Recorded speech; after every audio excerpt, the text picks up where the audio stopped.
एक गरीब लड़का अपने काम के पहले दिन देखता है कि कंपनी की कोल्ड सी दिखने वाली प्रेसिडेंट असल में वही मासूम लड़की है जिससे वो विदेश में मिला था।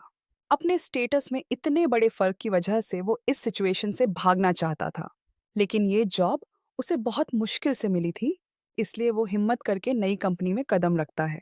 जल्द ही शुशियान भीड़ में जेंग हे को पहचान लेती है और वेलकम स्पीच अचानक वहीं रुक जाती है। सब लोग हैरान होकर प्रेसिडेंट की नजरों का पीछा करते हैं। जेंग हे भी शर्माकर अपना सिर झुका लेता है, लेकिन लेडी प्रेसिडेंट की तेज नजरें उस पर से नहीं हटती। जेंग हे सिर्फ एक एम्प्लॉय की तरह उसे झुककर ग्रीट कर सकता है। शूशियान भी कुछ सोचते हुए मुस्कुराती है। मीटिंग खत्म होने के बाद प्रेसिडेंट सीनियर मैनेजर्स के साथ चली जाती है। जेंग हे और बाकी नए एम्प्लॉयज उन्हें झुककर ग्रीट करते हैं, लेकिन शूशियान बस उसकी तरफ एक नजर डालकर तेजी से चली जाती है। ये देखकर जेंग हे को बहुत निराशा होती है, लेकिन शुशियान वैसी नहीं थी जैसा वो बाहर से दिखा रही थी। वो अपनी सेक्रेटरी को ऑफिस में बुलाती है और इस साल के सभी नए एम्प्लॉयज के रिज्यूमे लाने को कहती है। फाइनली उसे भीड़ में दिखे जेंग हे का रिज्यूमे मिल जाता है। वो देखती है कि वो सिर्फ 29 साल का है। शुशियान धीरे से कहती है, उधर। जेंग हे को भी उसकी पोस्ट पर भेज दिया जाता है। ब्रेक टाइम में शूशियान देखती है कि जेंग हे फोन पर बात कर रहा है। वो बहुत खुश लग रहा था। वो सोचने लगती है कि इंसान किससे बात करके इतना खुश हो सकता है। सेक्रेटरी एक नज़र देखकर कहती है, देखकर लगता है कि वो अपनी गर्लफ्रेंड को फोन कर रहा है। उसके एक्सप्रेशन से लग रहा है कि उन्हें साथ में काफी टाइम हो गया है। ये सुनकर शुशियान को उससे फेस टू फेस पूछने की इच्छा होती है। अगले दिन सुबह सुबह जेंग हे को एक नोटिस मिलता है कि चेयरमैन उससे मिलना चाहते हैं। वो जल्दी से अपने कपड़े ठीक करके चला जाता है। ऑफिस में आकर वो बहुत नर्वस फील करता है, क्योंकि कल रात कंपनी की न्यू कमर्स पार्टी थी और जेंग हे ने कुछ ज्यादा ही पी ली थी। वो नशे में धुत था और जाते जाते वो एक मुट्ठी ड्राइड स्क्विड भी ले गया। जब वो बस का इंतजार कर रहा था तो शुशियान उसे देख लेती है। वो तुरंत जेंग हे को अपनी गाड़ी में बैठने के लिए कहती है। नशे में होने की वजह से जेंग हे अब कोई फॉर्मेलिटी नहीं करता। वो खुशी खुशी शुशियान से हंस बोलकर बातें करने लगता है और अपनी जिप वाली टाई दिखाना भी नहीं भूलता। ये उन लोगों के लिए एक वरदान है जिन्हें टाई बांधनी नहीं आती। गाड़ी से उतरते वक्त उसे अचानक कुछ याद आता है। काफी देर ढूंढने के बाद वो अपनी जेब से एक ड्राइड स्क्विड निकालता है। उसकी तारीफ करने के साथ साथ वो स्क्विड शुशियान के मुंह में डालने की कोशिश करता है। शुशियान चौंक जाती है और उसे अपने हाथ पर रखने को कहती है। वो अभी सोच ही रही थी कि जेंग हे ने ड्राइड स्क्विड उसके मुंह में डाल दिया था। वापसी के रास्ते में शुशियान जेंग हे की इस हरकत पर जोर जोर से हंसने लगती है। कुछ महीने पहले जब जेंग हे क्यूबा में अकेले घूम रहा था, तब उसकी मुलाकात शुशियान से हुई थी। शुशियान एक अजीब सिचुएशन में जेंग हे के कंधे पर सो गई थी। उस वक्त शुशियान का अपने पति से डिवोर्स हुआ था। एक तरफ वो अपनी सास के साथ प्रॉपर्टी के झगड़े निपटा रही थी और दूसरी तरफ अपने नए होटल के बिजनेस में बिजी थी।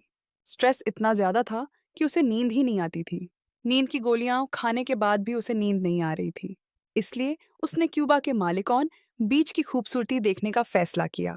पर दवाई का असर होने पर वो जेंग हे के कंधे पर ही सो गई। उसके पैर से हाई हील भी निकल गई थी। कुछ घंटे बीत गए। डूबते सूरज की रोशनी उन दोनों पर पड़ रही थी। जेंग हे बिना हिले डुले शुशियान को अपने कंधे पर सोने देता है। फाइनली पास के खूबसूरत नज़ारे से शुशियान की नींद खुलती है। वो अपनी आंखें खोलती है और देखती है कि एक अनजान आदमी उसे घूर रहा है। एक पल के लिए उसे समझ नहीं आता कि क्या हुआ। वो देखती है कि उसकी सैंडल गायब है, तो वो जेंग हे को उसे उठाकर लाने के लिए कहती है। तभी उसकी नज़र उस डूबते सूरज पर पड़ती है। जेंग हे भी उसी तरफ देखता है। शुशियान के चेहरे पर खोए हुए एक्सप्रेशन देखकर जेंग हे उसे एक ईयरफोन देता है और कहता है कि मालिकॉन बीच का सनसेट इस गाने के साथ ही परफेक्ट लगता है। हल्की ठंडी हवा और नशीला सनसेट, हर कोई उस पल में खोया हुआ था। शू शियान को भी अपना दुख भरा अतीत याद आ जाता है। जवानी में अपने पिता के इलेक्शन को सपोर्ट करने के लिए उसने एक अमीर घर में शादी कर ली थी। तब से वो अपनी जालिम सास के साए में जी रही थी। कुछ साल बाद पति के धोखे की वजह से ये शादी भी अचानक खत्म हो गई। दूर डूबते सूरज को देखकर शू शियान को जैसे जीने की एक नई उम्मीद मिल जाती है। और तब तक जेंग हे उसकी हाई हील्स उठा लाता है। वापस जाते समय सैंडल की वजह से शुशियान के पैर में चोट लग जाती है। जेंग हे उसे नंगे पैर चलने की सलाह देता है। शुशियान थोड़ा झिझकती है, जेंग हे पहले अपने जूते उतारता है और उससे कहता है, कोई भी काम अगर दो लोग साथ में करें तो हिम्मत आ जाती है। रास्ते में लोग उन्हें नंगे पैर देखकर अजीब तरह से घूरते हैं, पर अब अलग होने का समय आ गया था। जेंग हे हिम्मत करके शुशियान से पूछता है कि वो कब जा रही है। अगर हो सके तो वो कल सुबह उसे कॉफी के लिए पूछना चाहता है। शुशियान मना नहीं करती। अगले दिन सुबह सुबह जेंग हे कॉफी शॉप पहुंच जाता है और शुशियान भी बेसब्री से इंतजार कर रही थी। लेकिन जिस क्लाइंट के साथ उसकी डील थी वो अभी तक नहीं आया था। जेंग हे दीवार पर लगी घड़ी देखता है। उसकी फ्लाइट का टाइम हो रहा था। वो कॉफी शॉप से जाना नहीं चाहता था। उसने चारों ओर देखा, पर शुशियान कहीं नहीं थी। वो दुखी मन से वापसी की ट्रेन पकड़ लेता है और जब शुशियान कॉन्ट्रैक्ट साइन करके कॉफी शॉप पहुंचती है, तब तक जेंग हे जा चुका था। किस्मत ने उन्हें इस तरह फिर से मिलाया था। शुशियान ने फैसला किया कि वो इस मौके का फायदा उठाएगी और उसे थोड़ा छेड़ेगी। शुशियान कहती है कि अगर जेंग हे वीकेंड पर उसे इंस्टेंट नूडल्स खिलाने ले जाए तो वो पिछली रात की बात भूल जाएगी। नूडल शॉप पर शुशियान खुद को पूरी तरह से ढक कर आती है। जेंग हे भी नूडल्स ले आता है और फिर शुरू होती है उसकी नूडल्स खाने की शानदार परफॉर्मेंस। वो खुशी से हंसते बोलते हैं। लेकिन अगले दिन उनके साथ में खाना खाने का वीडियो इंटरनेट पर वायरल हो जाता है। ऑफिस के लोग हैरान रह जाते हैं। जेंग हे को भी समझ नहीं आता कि क्या करे। जल्द ही उसकी एक्स सास शुशियान से मिलने आती है। इस औरत ने शुशियान के डिवोर्स के वक्त उसे एक अनफेयर कॉन्ट्रैक्ट साइन करवाया था कि डिवोर्स के बाद भी वो कोई भी स्कैंडल करके अपने एक्स हस्बैंड की फैमिली को शर्मिंदा नहीं करेगी और उसे देश के सभी जरूरी फंक्शंस में हिस्सा लेना होगा। इतना ही नहीं, वो ऐसा कोई काम नहीं करेगी जिससे उनकी फैमिली की इज्जत पर आंच आए। शुशियान समझाती है कि उसने बस अपने एक एम्प्लॉय के साथ खाना खाया था, लेकिन उसकी सास जेंग हे को नौकरी से निकालने पर अड़ी रहती है।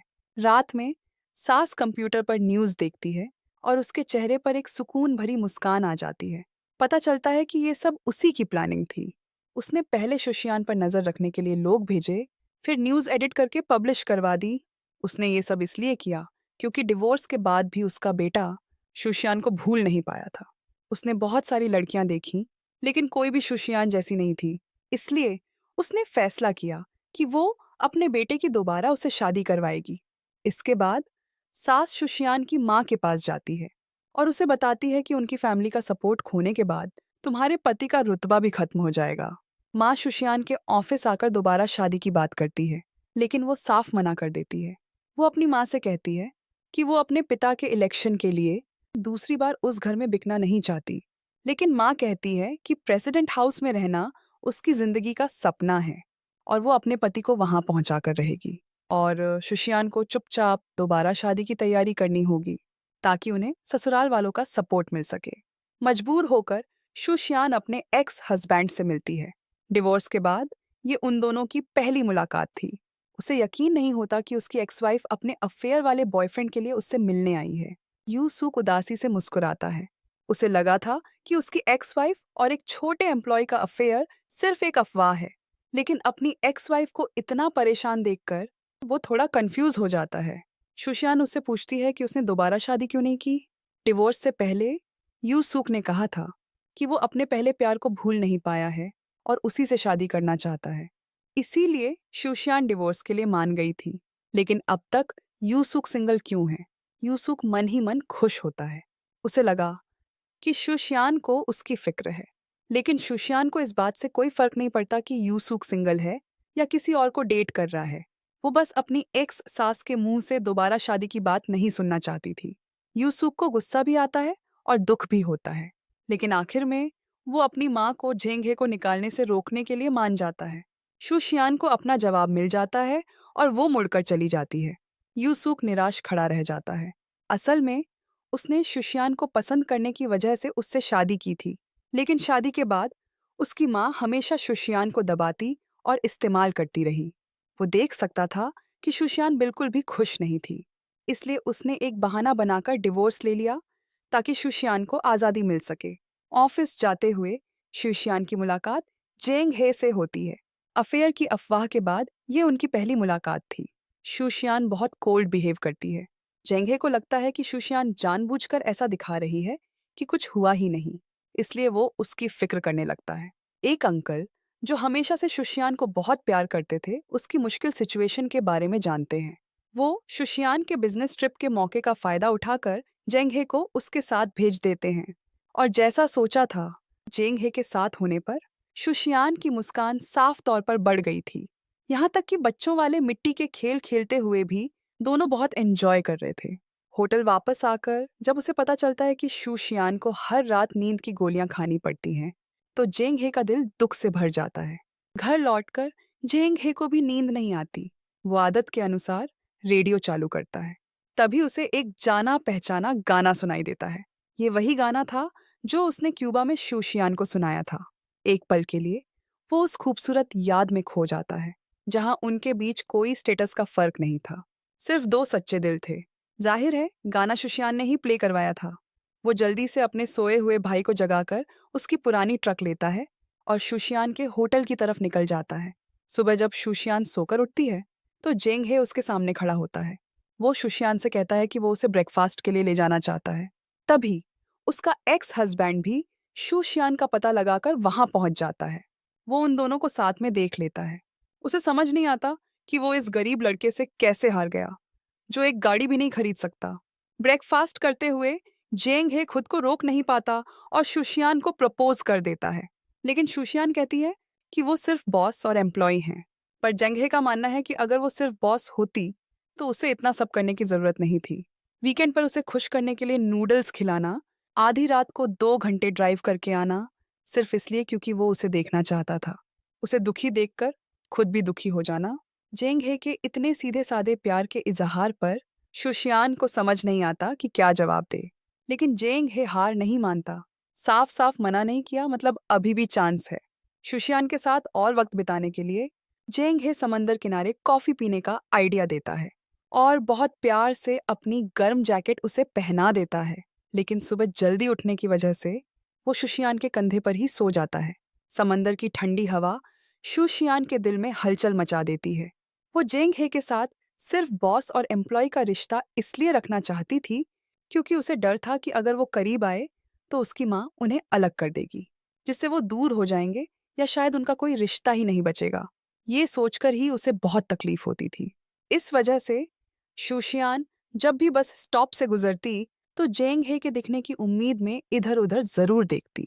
लेकिन ज्यादा ध्यान भटकाने की वजह से अचानक सामने से एक गाड़ी आ जाती है।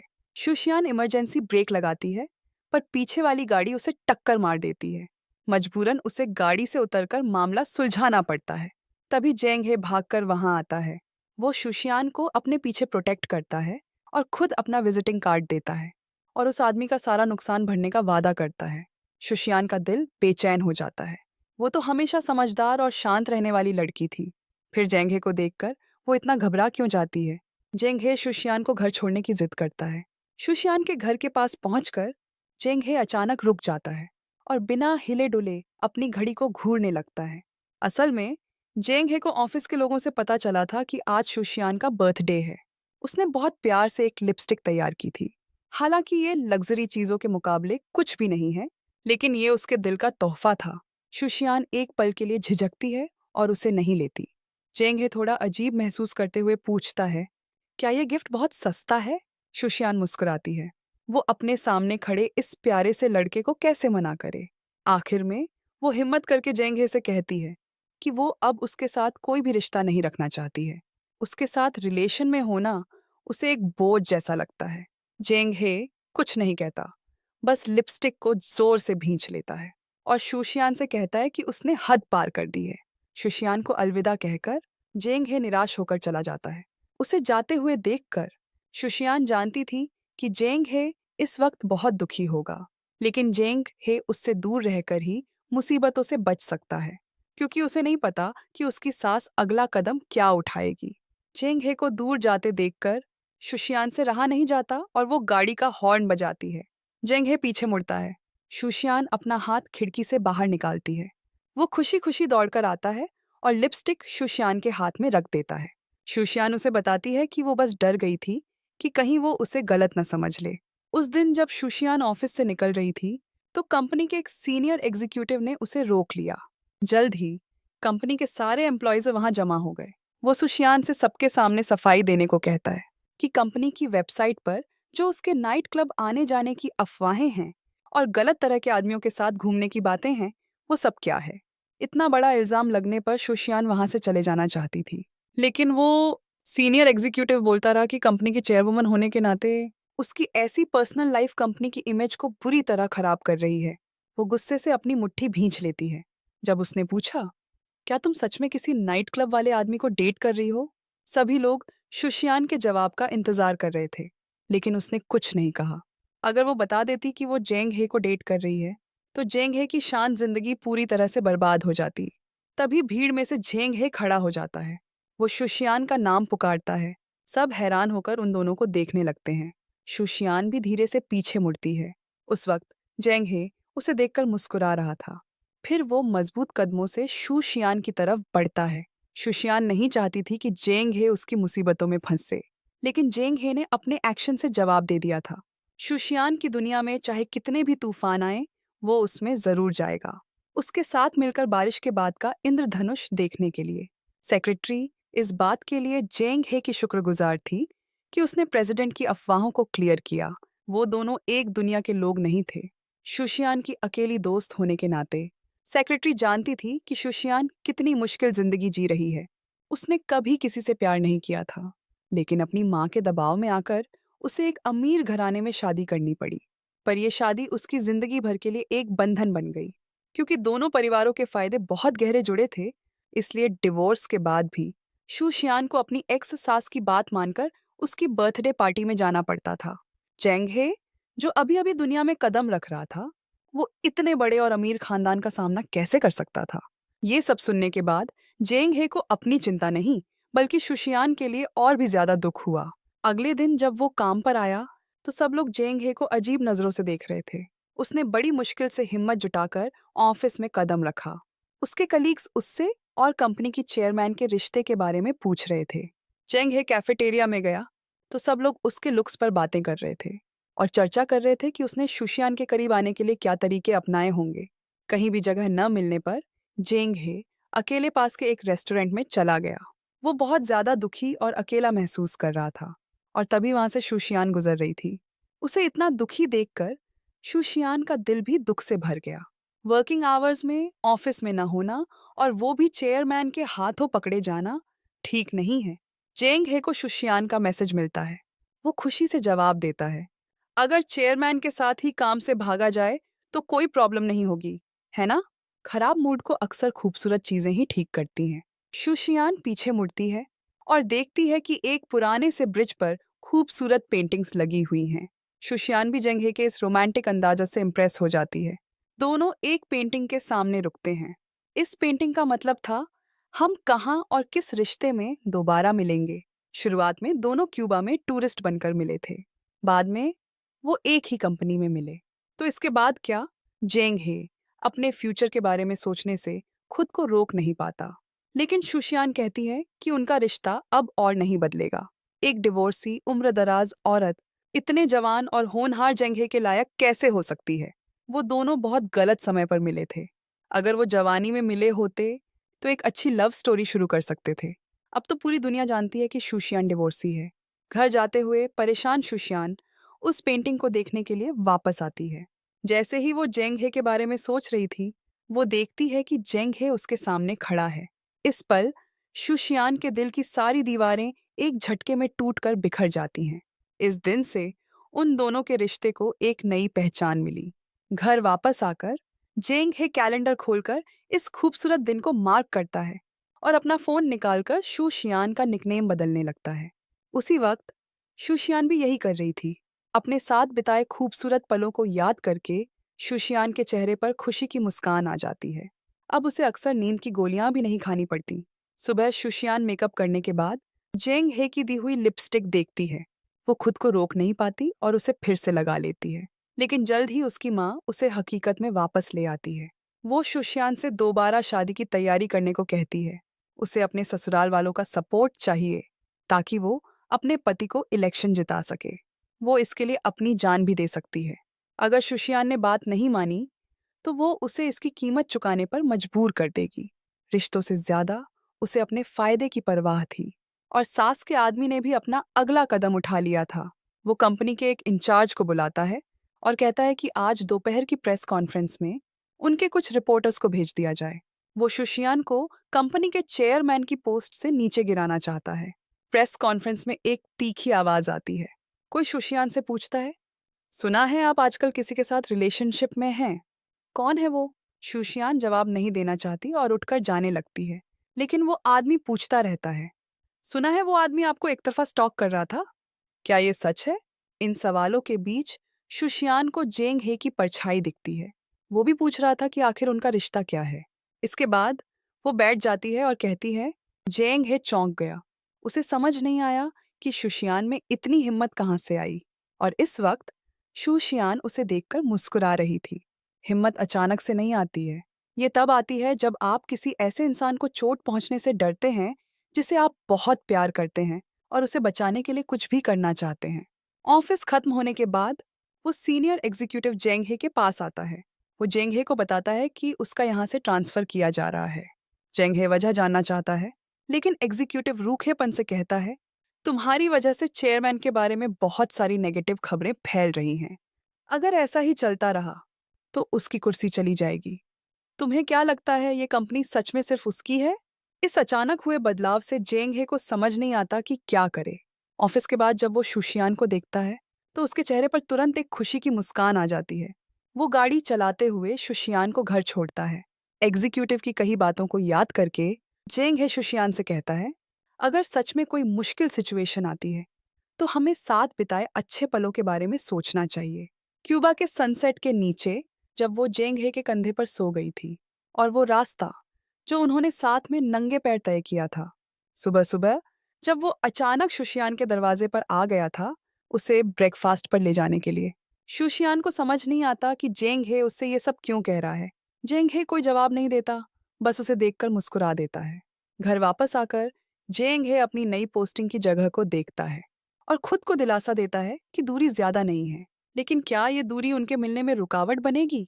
ये जानकर कि सीनियर एग्जीक्यूटिव ने उससे छिपाकर जेंग हे का ट्रांसफर ब्रांच ऑफिस में कर दिया है, शुशियान तेजी से वापस आती है।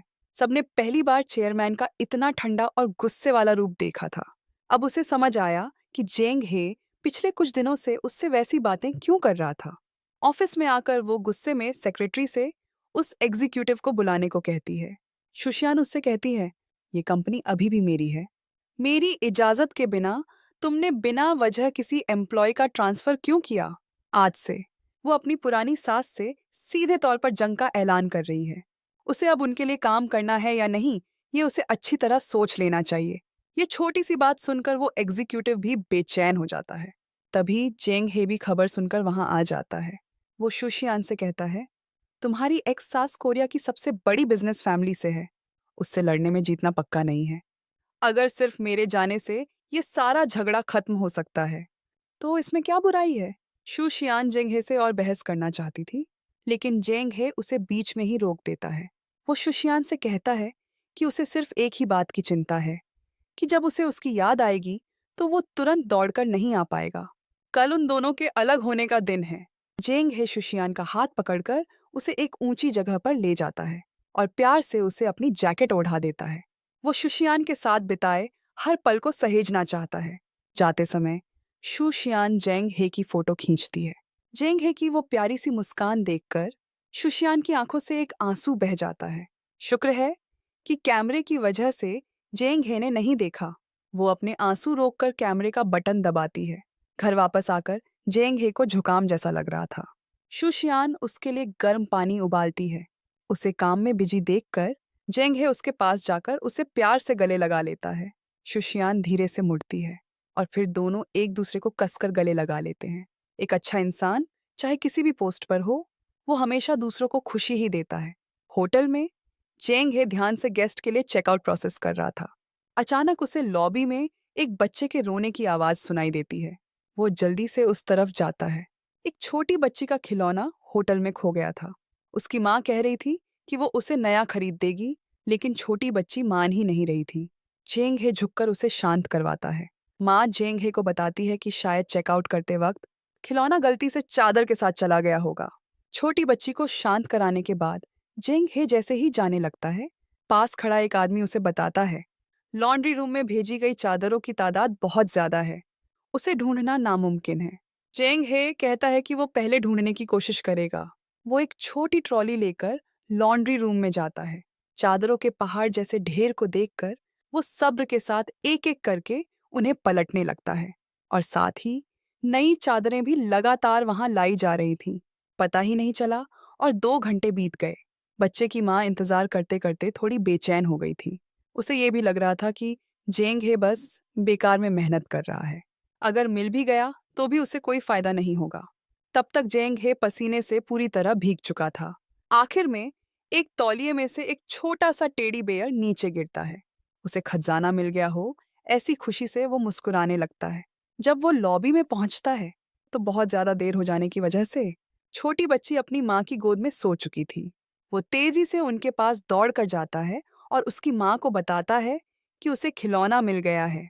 वो झुककर धीरे से बच्ची के गाल पर हाथ फेरता है। बच्ची धीरे धीरे जाग जाती है।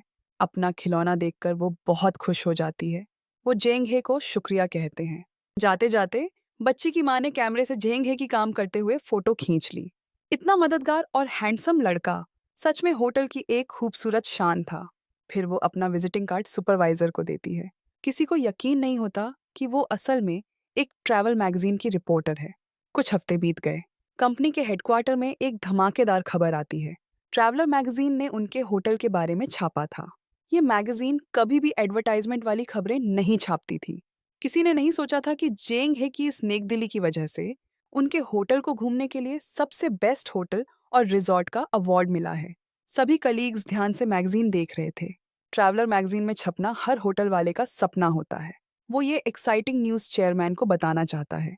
जेंग हे की इतनी शानदार परफॉर्मेंस देखकर शुशियान धीरे से कहती है, जल्द ही साल की एनुअल मास्करेड पार्टी का दिन आ जाता है। अंकल को ब्रांच ऑफिस में दूर काम कर रहे जेंग हे की याद आती है। इसलिए वो इमरजेंसी में जेंग हे को वापस बुला लेते हैं और खास तौर पर जेंग हे के लिए एक सूट और मास्क भी तैयार करवाते हैं। शुशियान पार्टी में खोई हुई सी घूम रही थी। अचानक कोई उसका हाथ पकड़कर उसे हॉल के बाहर ले जाता है। जब वो जेंग हे को देखती है तो खुशी के मारे रोने लगती है।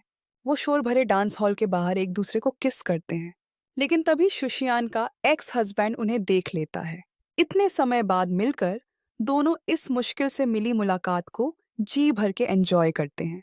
डिनर करने और मूवी देखने के बाद जेंग हे के जाने का वक्त हो जाता है। शुशियान उसे स्टेशन छोड़ने आती है। जाते जाते जेंग हे अचानक रुकता है और पीछे मुड़ता है। वो दौड़कर शुशियान के पास आता है और उसे गाड़ी की खिड़की खोलने को कहता है।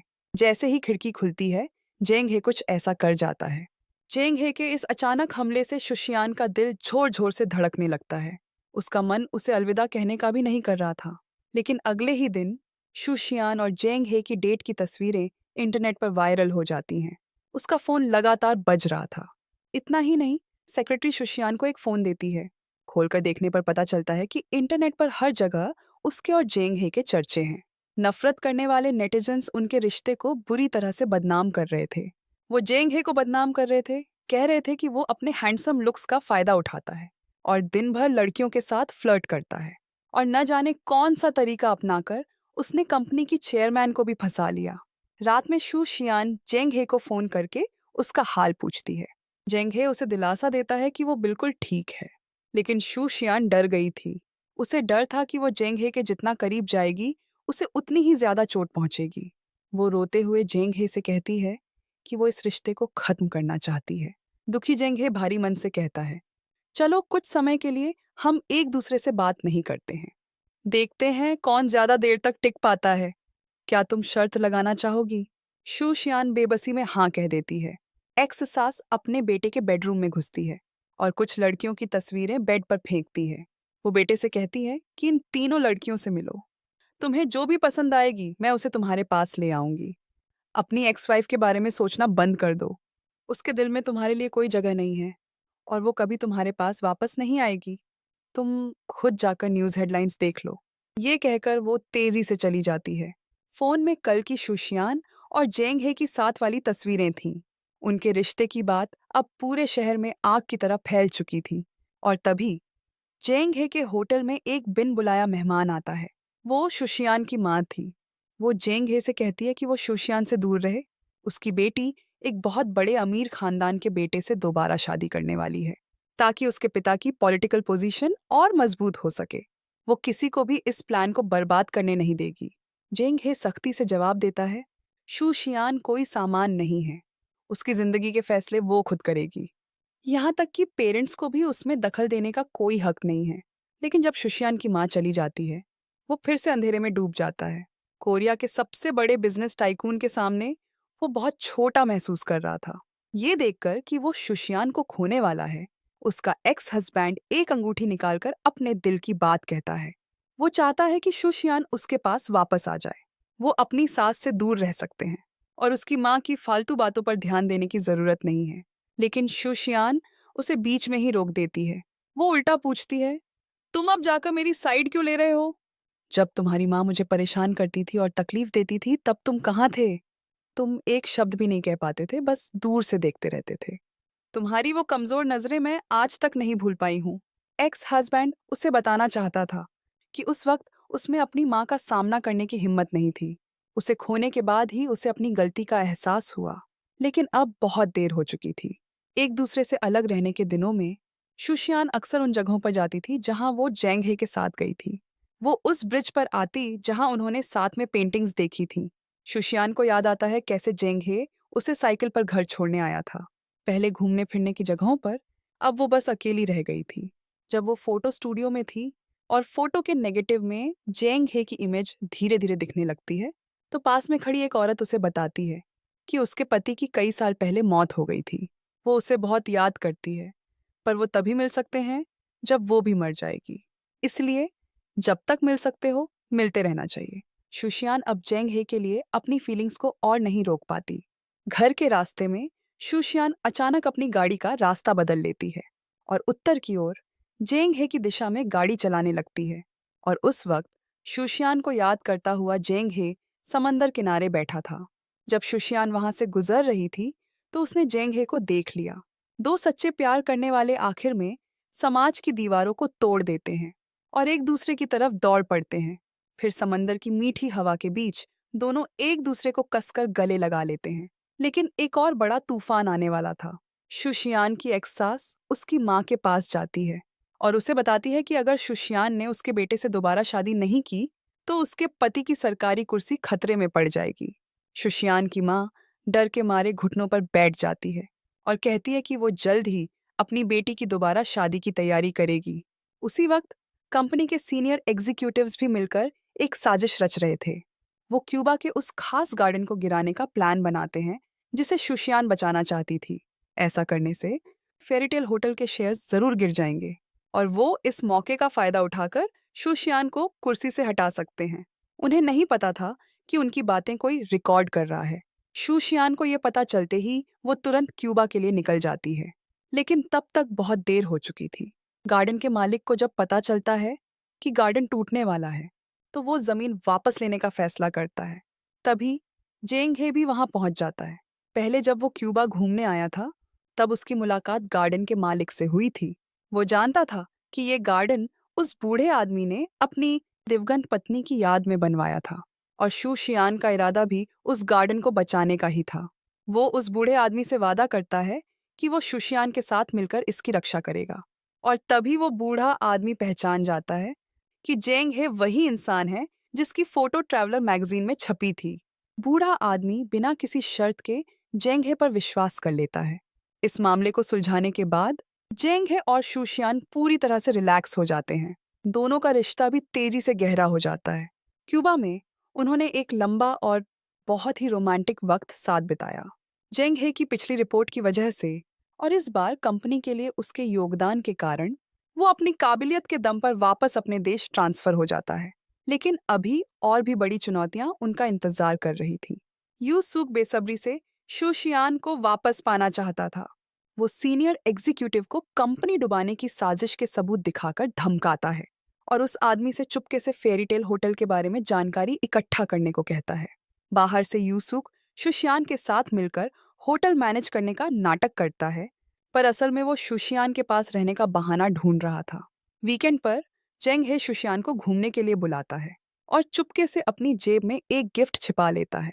पता चलता है कि कल रात शुशियान नशे में थी और रोते हुए कह रही थी कि उसे जेंग हे के खोने का डर है। तब जेंग हे को एहसास हुआ कि बाहर से मजबूत दिखने वाली शुशियान भी अंदर से कितनी इनसिक्योर है। इसलिए उसने खास तौर पर शुशियान के लिए एक अंगूठी खरीदी थी। ये इस बात का प्रतीक था कि वो हमेशा उसके साथ रहेगा। हालांकि ये एक बहुत सस्ती सी सिंपल रिंग थी, पर यह शुशियान को मिला अब तक का सबसे कीमती तोहफा था। रात में जब जेंग हे बस का इंतजार कर रहा था, तो उसे एक बिन बुलाया मेहमान दिखता है। यूसुक ऑफिशियली जेंग हे को चैलेंज करता है। वो चाहता है कि जेंग हे अपनी आंखों से देखे कि वो शुशियान को कैसे वापस हासिल करता है। जेंग हे को यूसुक का घमंडी एटीट्यूड बिल्कुल पसंद नहीं आता, लेकिन यूसुक के अचानक आने से जेंग हे भी अपने और शुशियान के बीच के फर्क के बारे में सोचने लगता है। वो हैरान था कि शुशियान उसे क्यों पसंद करती है। वो एक आम और साधारण इंसान था, उसमें शुशियान के लायक कुछ भी नहीं था। लेकिन शुशियान बहुत सच्चाई से जेंग हे की आंखों में देखती है और उसे बताती है कि उसके आने की वजह से ही उसे खुद के लिए जीने की इच्छा हुई। वो बस उसी से प्यार करती है जो दुनिया में सबसे अनोखा है। शुशियान की बातों ने जेंग हे के दिल की सारी उलझनें सुलझा दी। लेकिन अगले दिन जेंग हे की माँ शुशियान से मिलने आती है। वो हिम्मत जुटाकर शुशियान से कहती है और उससे जेंग हे से ब्रेकअप करने के लिए कहती है। इस अचानक झटके से शुशियान को समझ नहीं आता कि क्या करे। वो बस सुनती रहती है जब वो कहती है, पड़ोसी तुम्हारे और मेरे बेटे के रिश्ते के बारे में बातें करते हैं। और हद तो तब हो गई जब किसी ने मुझसे अपने बच्चे को तुम्हारी कंपनी में नौकरी दिलवाने के लिए कहा। हम सिर्फ एक साधारण परिवार हैं और सिर्फ एक साधारण जिंदगी जीना चाहते हैं। दूसरों की नज़रों में ऐसे जीना बहुत ज़्यादा प्रेशर वाला है। और तुम्हारे जैसे इतने ऊंचे स्टेटस वाली इंसान मेरे घर के जेंग हे से शादी तो नहीं करेगी, है ना?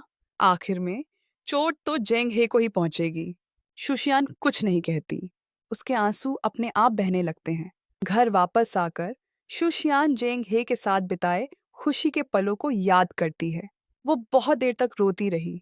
वो सोच भी नहीं सकती थी कि जेंग हे को खोने के बाद उसकी जिंदगी कैसी होगी। और उसी वक्त जेंग हे शुशियान के लिए एक तोहफा बना रहा था। वो सोच रहा था कि शुशियान तोहफा देखकर कितनी खुश होगी। लेकिन एक और औरत के आने से शुशियान फिर से परेशानियों में घिर जाती है। ये वही औरत थी जिसका शुशियान के एक्स हस्बैंड के साथ अफेयर का स्कैंडल हुआ था। वो शुशियान को बताती है कि उसने सच में शुशियान के एक्स हस्बैंड को डेट नहीं किया था। ये सब शुशियान के एक्स हस्बैंड का ही प्लान था। सिर्फ इसी तरह से शुशियान की सास अपने बेटे को डिवोर्स देने के लिए मानती और शुशियान भी अपनी सास के कंट्रोल से आज़ाद हो पाती। तब जाकर उसे समझ आया कि उसका एक्स हस्बैंड हमेशा से उसे प्रोटेक्ट करता आया है। जेंग हे कसकर शुशियान का हाथ पकड़ लेता है। जेंग हे की रो रो कर लाल हुई आंखें देखकर शुशियान कुछ नहीं कहती। वो बेरहमी से जेंग हे का हाथ छुड़ा लेती है। इस अचानक झटके से जेंग हे की आंखों में आंसू भर आते हैं। वो अपना सिर ऊपर उठाकर आंसुओं को रोकने की कोशिश करता है। घर जाते हुए जेंग हे को यकीन नहीं हो रहा था कि ये सब सच है। वो पीछे मुड़कर देखता है, इस उम्मीद में कि शायद शुशियान आ जाए और उससे कहे कि वो बस मजाक कर रही थी। पर जेंग हे पूरी रात फोन करता रहा, लेकिन शुशियान की आवाज़ नहीं सुनी। वो थके हुए शरीर के साथ घर लौटता है। उसके पेरेंट्स उसे देखकर बहुत दुखी होते हैं। आखिर में एक रात जेंग हे की माँ सच बता देती है कि अपने बेटे को बचाने के लिए उसने ही शुशियान को जेंग हे को छोड़ने के लिए कहा था। ये सारी बातें दरवाजे के बाहर खड़ा जेंग हे सुन लेता है। वो तेजी से कंपनी की तरफ भागता है। उस वक्त शुशियान ऑफिस से निकल रही थी। वो दौड़कर शुशियान को गले लगा लेता है और पूछता है कि क्या वो उसकी माँ से मिली थी। शुशियान बेरहमी से जेंग हे को धकेल देती है और कहती है कि उसने उसकी माँ से मिलने की वजह से ब्रेकअप नहीं किया है, बल्कि इसलिए क्योंकि उनके साथ रहने से आसपास के सब लोग परेशान हो रहे हैं। अलग हो जाना ही सबसे अच्छा फैसला है। शुशियान एक बार फिर जेंग हे का कसकर पकड़ा हुआ हाथ छुड़ा देती है। इस बार वो और भी ज्यादा बुरी तरह से रोता है। दिल टूटने का दर्द उसे खड़ा नहीं होने दे रहा था। वो अपने घुटनों को पकड़कर धीरे धीरे जमीन पर बैठ जाता है और आंसुओं को बहने देता है। और उस वक्त शुशियान भी पूरी तरह से टूटी हुई थी। वो सड़क पर अकेले चल रही थी और ठंडी हवा के थपेड़ों को महसूस कर रही थी।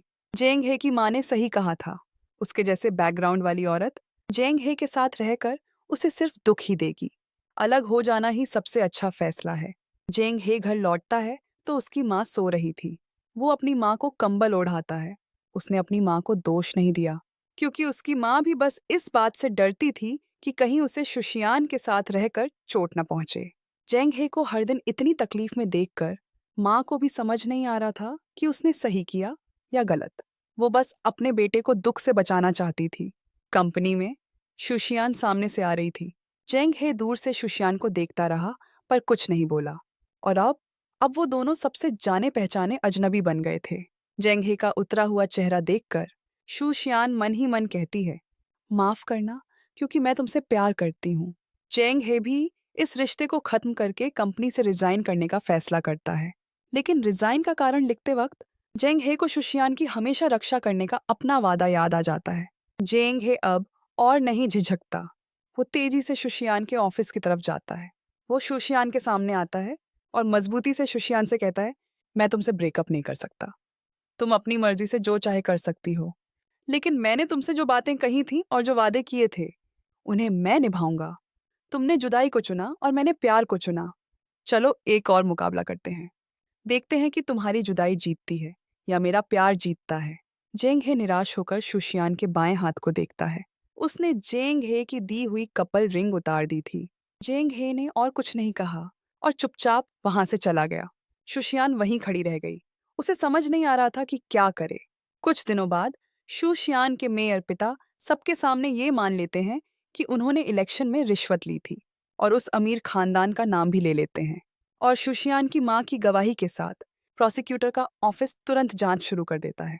और उस आदमी ने ऐसा इसलिए किया ताकि वो दोनों परिवारों के बीच के फायदों के रिश्ते को पूरी तरह से खत्म कर सके और शुशियान को एक आज़ाद जिंदगी दे सके। शुशियान को याद आया कि उसके पिता ने उससे कहा था कि चाहे कुछ भी हो जाए, घबराना मत। लगता है कि उसके पिता ने तभी सब कुछ तय कर लिया था। कुछ दिनों बाद जेंग हे की मां भी शुशियान से मिलने आती है।